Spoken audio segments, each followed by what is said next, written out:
Good evening and thank you for joining us for KREM 2 News at 5 tonight. I'm Mark Hanrahan. And I'm Whitney Ward. We do begin tonight with coverage of two major stories that broke this weekend and are heavily impacting our region tonight. The first happening on late Saturday night, a shooter opening fire at the Gorge campground while a music festival was happening just a 10-minute walk away. 2 people were killed and 3 others were injured, including the shooter. Meantime, in Kellogg, Idaho, an investigation is underway after 4 people were shot and killed last night. Not much is known right now, but the scene is still taped off and a small community is reeling tonight. Our crew is on the ground in Kellogg tonight where the suspect in that quadruple homicide is in custody. KREM 2's Shannon Mowdy has been at the scene for hours today working to get more information. And Shannon, what can you tell us? Well, just within the last hour, we have learned that 31-year-old suspect was a neighbor of the victims. We are still working to learn the identity of that man and the 4 victims. Idaho State Police have released that no new information will come out until the suspect has his first court appearance. Hours after what Idaho State Police is calling the homicides of 4 people, this duplex turned crime scene was still filled with investigators. The initial 911 call came in around 7:20 Sunday night. We were in the backyard on my patio doing our weekly family dinner, and all I heard, I think all we heard, was sirens. Neighbor Christy Woolham has lived in Kellogg most of her life and is grappling with what happened across the street. Something like this, no, it's been a long, long time. The Shoshone County Sheriff's Office says 4 people were shot dead. A 31-year-old suspect has been arrested.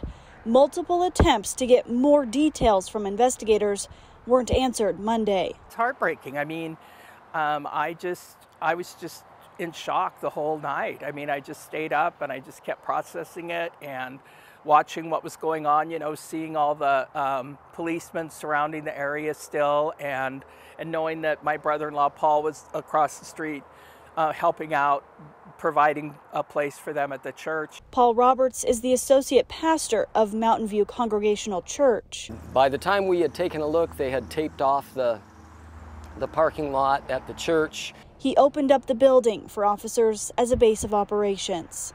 I mean, we were here till just about 11 o'clock last night, and then checked, and it was clear that the police were going to be there all night long. As investigators continued processing the scene well into Monday afternoon, Roberts is looking to what his church can offer when that's over: a sanctuary and a place to grieve.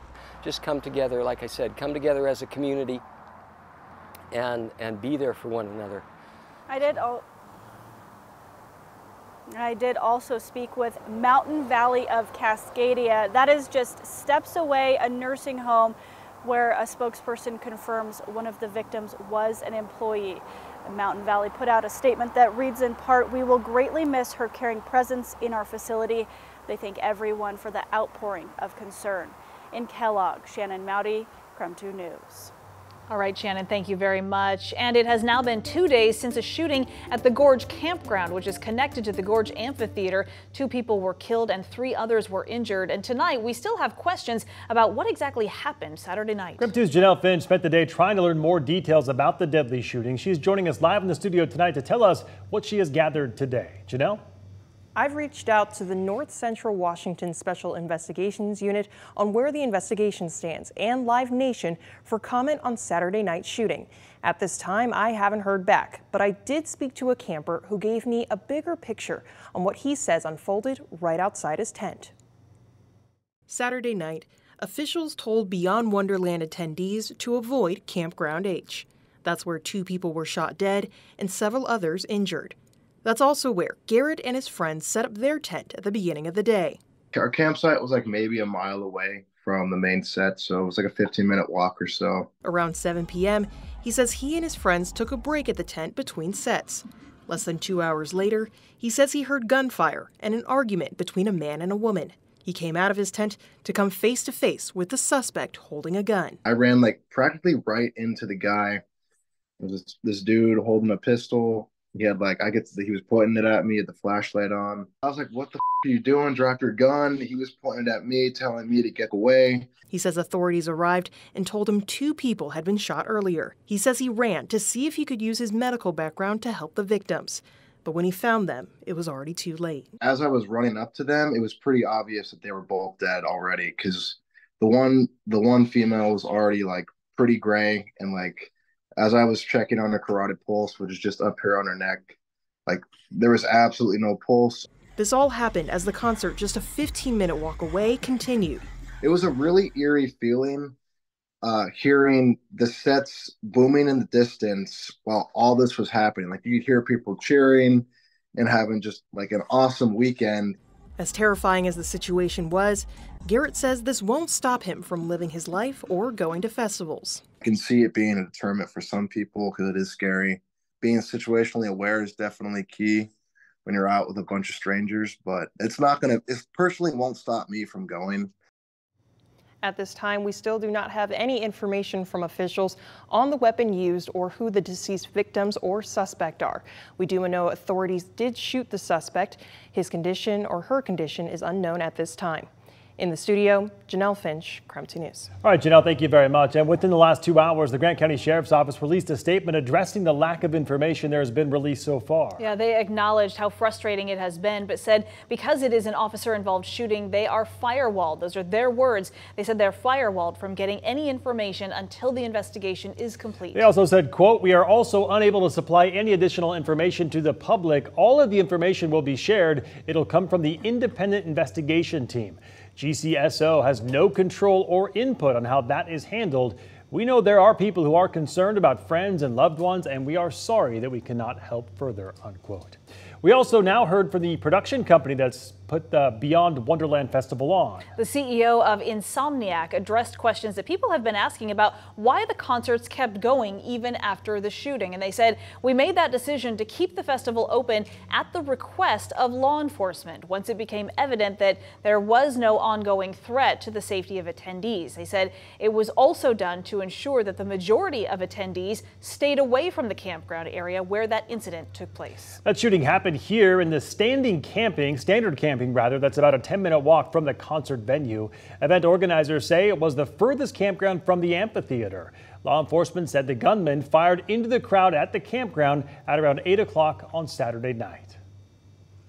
The next thing, we know, we're hearing gunshots over in the campground, and more people are running, and we are still not getting told anything other than don't move. So it was really scary. At the time, all that concert goers said they heard from the event planners was this tweet announcing that the campground area was closed because of an unspecified incident. Now, we have been covering this story since it broke late Saturday night, and we are not done yet. We are still working right now to get answers to several questions and to get in contact with Live Nation, the owners of the Gorge. In the meantime, tune into KREM 2 News at 6 for a minute-by-minute timeline of the tragic night. And for a look back at all of our coverage so far, you can download the KREM 2 Plus app on Roku or Amazon Fire.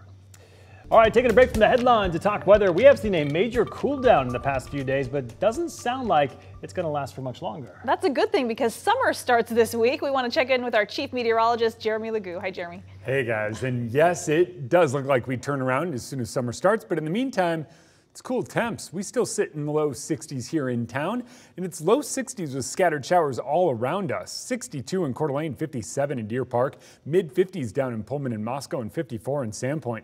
A far cry from the norm, which is about 10 degrees above that this time of year. And that's all thanks to that atmospheric trough overhead pulling in the cold air and that chance of showers. Scattered showers continue to linger across the region. Just kind of little pop-up popcorn ones that aren't really moving all that far or all that fast. So expect them to kind of dissipate where they are, and then as they do, we'll get more activity tomorrow morning. Believe it or not, it looks like tomorrow morning through tomorrow midday, we get the most activity, and that eventually starts winding down by tomorrow night. And then we wind up a little bit drier and a little bit warmer for the start of summer. Tomorrow, 61 degrees, scattered showers, and quite a bit cooler. Thankfully, the morning low, not quite as cold as this morning, but still rather chilly. 47 is how we start the day on Wednesday, climbing up to near 70, and then by Thursday, we're back in the upper 70s, and then even warmer just in time for the weekend. All All right, sounds good, Jeremy. Thank you very much. Still ahead tonight, we are less than a week out from the biggest 3-on-3 tournament in the world, talking basketball. Coming up, we break down everything you need to know before you hit the court. And off the East Coast tonight, a submarine taking people to view the wreckage of the Titanic is missing. Our thoughts are with the crew members and the families on board, of those on board the submersible at this time. We'll let you know what we know coming up at 5:15.